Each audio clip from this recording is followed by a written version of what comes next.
কবি সুবোধ সরকারের বেলুড়। আমি একটা কোনায় দাঁড়িয়ে দেখছিলাম। দুটি ছেলে গেরুয়া বসন পরে মন্দিরের সিঁড়ি দিয়ে উপরে উঠছিল। এত মন দিয়ে আমি কাউকে সিঁড়ি স্নেহ করতে দেখিনি।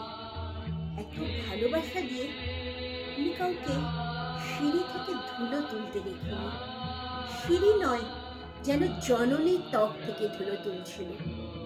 এভাবে কেউ সিঁড়ি থেকে ধুলো মুছতে পারে আমি কোথাও দেখিনি। স্থিতপ্রজ্ঞ মহারাজকে জিজ্ঞাসা করলাম, ছেলে দুটি কে?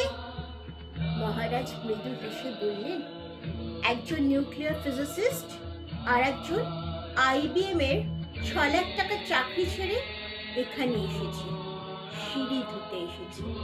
যে সিঁড়ি দিয়ে মানুষ ওপরে ওঠে তা যেন পরিষ্কার হয়। মহারাজ চলে গেছেন। সন্ধ্যা নেমে আসছে গঙ্গায়।